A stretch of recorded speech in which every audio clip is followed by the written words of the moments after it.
여러분, 인간에게 가장 기본적인 문제가 무엇입니까? 여러 가지가 있겠지만 근본된 문제는 한 사람도 빼놓지 않고 바로 배고픔입니다. 사람은 먹어서 삽니다. 먹지 않으면 힘을 잃고 결국 무너집니다. 여러분도 경험해 보셨을 거예요. 일에 집중하다 보니까 끼니를 거르고 일을 했어요. 나중에는 손이 막 떨립니다. 그리고 어떤 때는 몸에 식은땀도 납니다. 배가 고프면 괜히 짜증나고 작은 일에도 예민해집니다. 그래서 요즘 이런 말이 있어요. 화를 낸다라는 앵그리와 배가 고프다는 헝그리가 합쳐져서 행그리다. 배고프면 열받고 짜증난다는 거예요.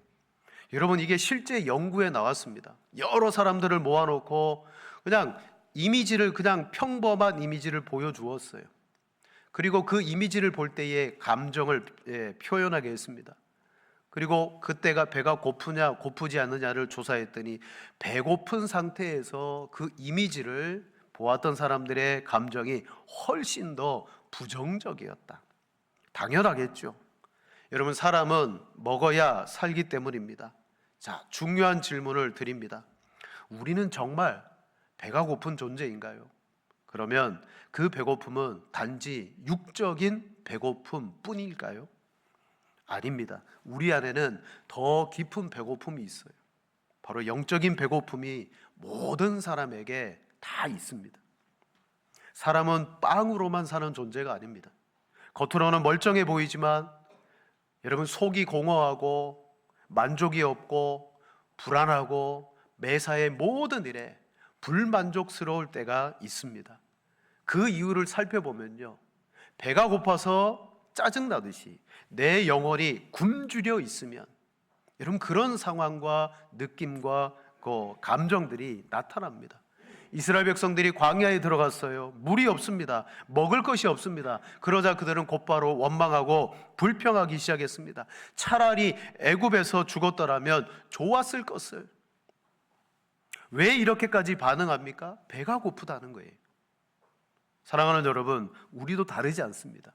우리의 삶 속에 불평과 원망과 짜증과 염려와 이런 것들이 계속 나온다면 이유는 하나입니다. 내가 지금 먹어야 할 것을 먹지 못했구나.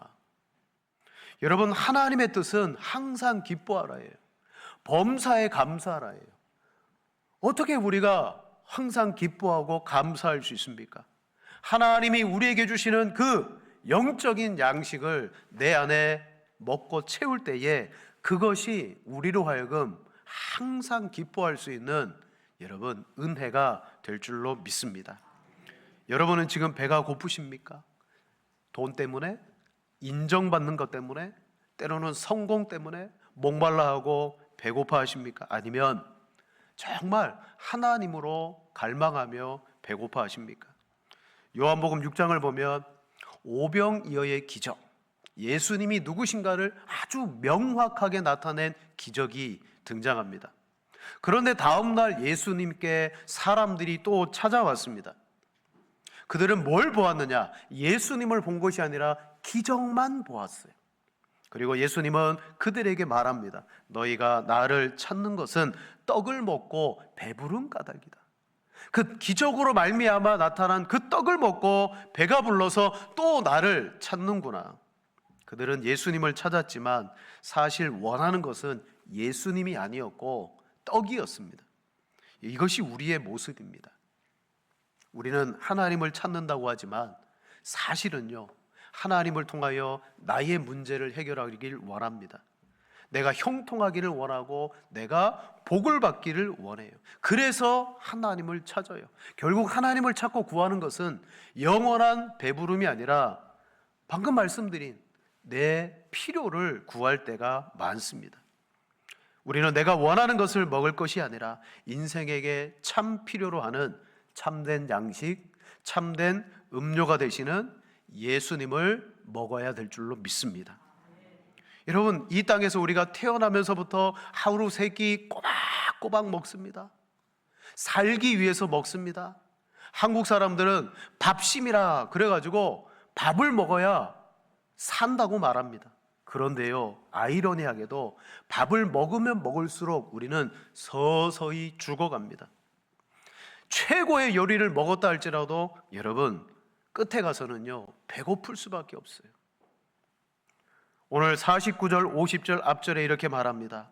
너희 조상들은 광야에서 만나를 먹었어도 죽었거니와 이는 하늘에서 내려온 떡이니 사람으로 하여금 먹고 죽지 아니하게 하는 것이니라. 아멘. 이스라엘의 그 조상들은 광야에서 만나라는 신비롭고 은혜로운 음식을 먹었는데 죽고 말았어요.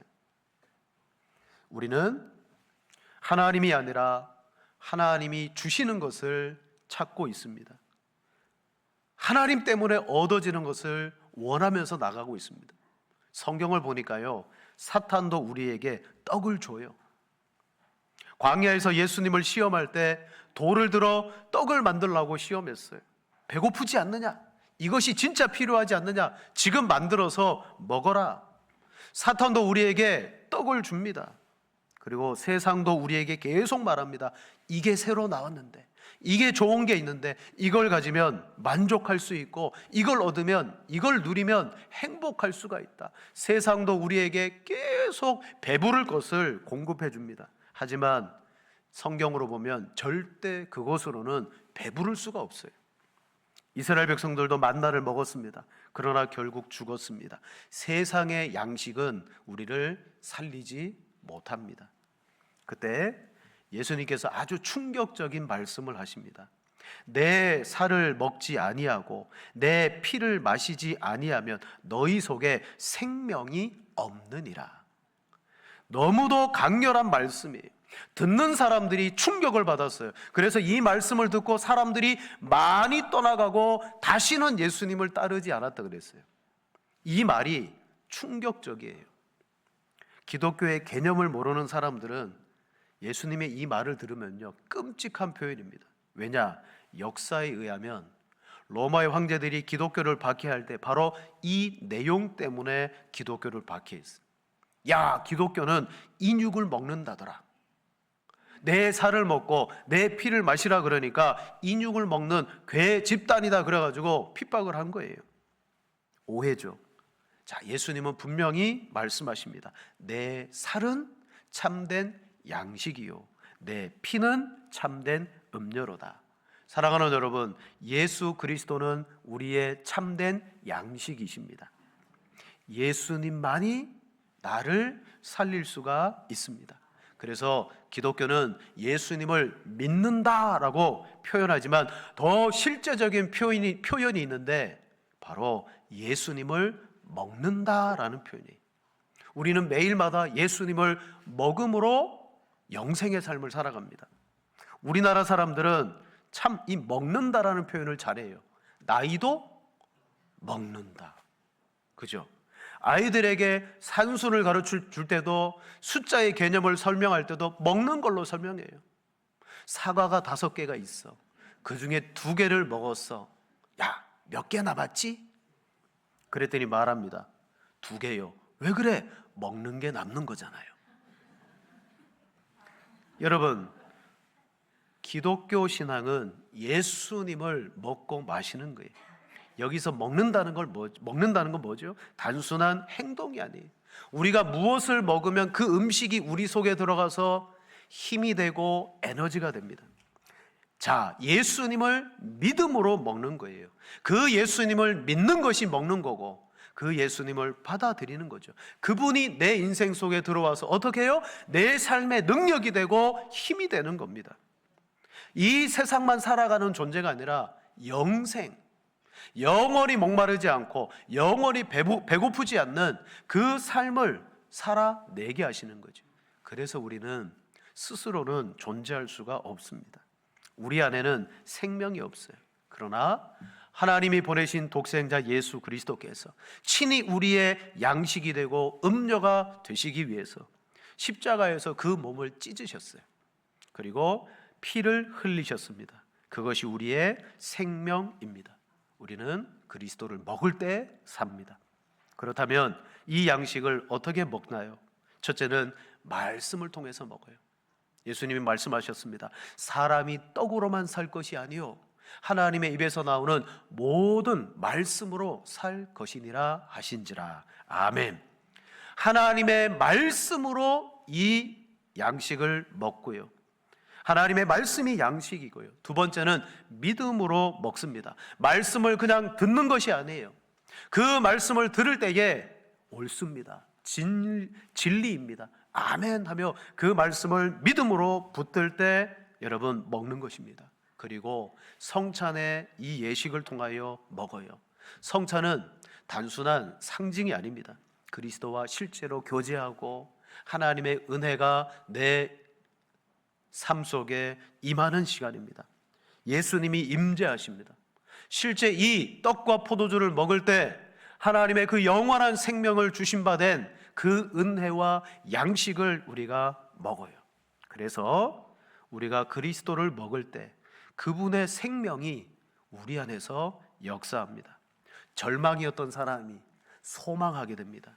불안했던 사람이 평강이 생겨나고요, 상황이 정말 열악하고 부정적이었던 사람이 상황을 뛰어넘는 기쁨이 생겨요. 바로 양식을 먹을 때.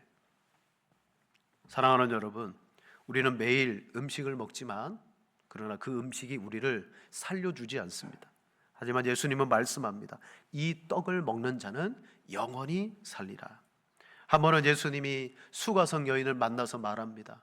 내가 주는 물은 영원히 목마르지 않는 물이다. 그러자 여인이 이해를 못했어요. 주여, 그런 물이 있으면 저에게 주셔서 다시는 물떠러 오지 않게 해주세요. 바로 예수님에게 얻는 양식과 그 음료와 그 영생의 물은 우리로 하여금 만족하게 할 것이라고 성경은 약속하고 있습니다. 그렇습니다. 우리의 진짜 양식은 예수 그리스도입니다. 여러분들 중에 인생 가운데 평안하다가 어느 날 갑자기 배고픈 삶이 찾아옵니다. 목마른 상태로 떨어집니다.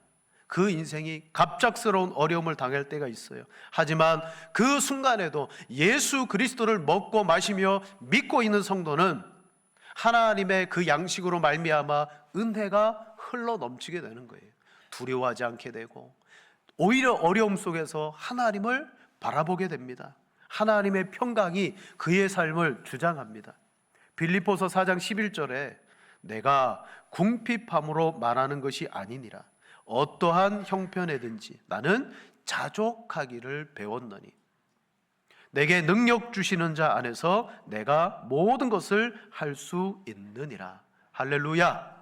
바울은 누구보다도 예수님을 매일마다 먹고 살았던 사람이었기에 내가 궁핍해서 말하는 것이 아니다. 나는 어떤 형편에도 처할 줄도 안다. 왜냐? 내게 능력 주시는 자 안에서 모든 것을 할 수 있기 때문이다. 영생의 평강이 사도 바울을 주장하고 있습니다. 그러니 옆에서 누가 찔러도 시기해도 원망케 해도 내 마음의 평안을 빼앗기지 않고 하나님의 주신 소망 가운데 여러분 살 수가 있게 될 줄로 믿습니다. 기억하시기를 바랍니다. 기독교 신앙은 예수님을 먹고 마시는 것입니다. 그 예수님을 양식 삼으시고 예수님만이 우리의 생명이신 줄로 믿고 썩을 양식을 따라 살 것이 아니라 영생을 하는 양식을 날마다 사모하며 먹는 여러분들 되시기를 축원을 드립니다. 아멘.